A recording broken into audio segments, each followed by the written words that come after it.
Illinois Secretary of State's office. Can I see a show of hands? How many of you are residents of Illinois?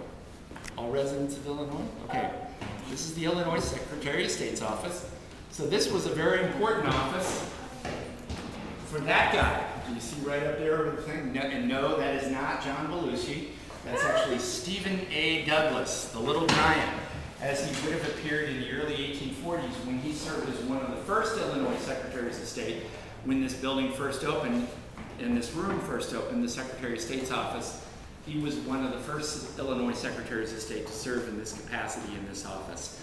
So he would have been in charge of all the general records, things like land titles, election returns, all that. Folks, I'm sorry, I can't have you sit on that. That's an antique, I'm sorry. Okay? I know it's tempting, I'm sorry. So this is where they kept all the general records here in this room, things like land titles, railroad right-of-ways and all that, as opposed to the financial records that were kept down in the auditor's office where we were just a few minutes ago. They did have the same filing system though, with the same post office sized boxes and the same government red tape to hold everything together. So that's how they filed things back then. An extremely important office for Stephen A. Douglas because this was his first statewide office in the state of Illinois. So remember that Stephen A. Douglas was a Jacksonian Democrat, and this was Andrew Jackson right there, our 7th president. You want a better look at him, just pull out a $20 bill, and there he'll be looking right back at you. But Andrew Jackson, of course, was a great believer in individual liberties and things like that, and Stephen A. Douglas was as well. Stephen A. Douglas always greatly admired Andrew Jackson, and Andrew Jackson, of course, was the founder of the modern Democratic Party. And so Stephen A. Douglas, this was his first statewide office. He worked here, however, for less than a year before he was given a promotion. Hi there, how are you folks? Welcome. Wonderful, thank you, how are you? Welcome to the tour.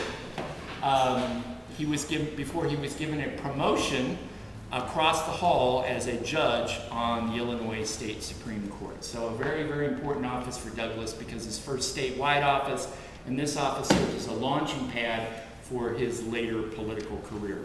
This was also a very important office, the Illinois Secretary of State's office for Abraham Lincoln, because his Secretary of State's office, you know this is Illinois residence, this is of course where Abraham Lincoln came to renew his driver's license. No, of course, Lincoln didn't have a driver's license.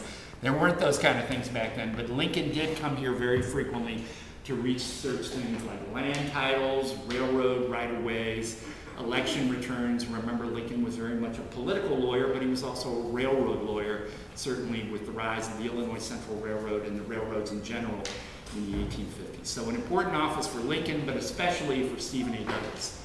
Now, I'd like to direct your attention to that original 1845 map. If you'd all kind of come over this way so you can get a good look at that original 1845 map of the entire United States in 1845. And if you take a look at that original 1845 map of the entire United States, the first thing you notice is, well, wait a minute, where's California? Where's all that good land out west past the Rockies? You don't see that on that map because remember, 1845, this is immediately prior to the Mexican-American War. And most of that land in 1845 still belonged to Mexico. And if you look at Illinois on that 1845 map, you certainly can understand why Illinois was considered to be a Western state. Because in 1845, we were a Western state. Look at Texas down in the southwest corner there. Texas in 1845 was literally a whole nother country. It was the Republic of Texas. Not until later that year in 1845 would Texas be added to the Union as the state of Texas. Look at Virginia. You don't see any West Virginia there because that didn't happen until 1863 in the middle of the Great American Civil War. So that's a very different vision they held of the United States in 1845, immediately prior to the Mexican-American War. And just imagine the strains that keep this map in your mind's eye because I'm going to show you another map when we get upstairs in the Senate of the United States after the Mexican-American War, and you're going to see the incredible growth of the United States to the west. And just imagine the strains that rapid growth of the Union immediately after the Mexican-American War is going to place on the Union. As the question is debated here in this state house and state houses all around the country and in the U.S. Capitol in Washington, D.C., whether each new territory, as it's added to the Union as a state, should be added to the Union as a slave state or as a free state. That was the key question of the age.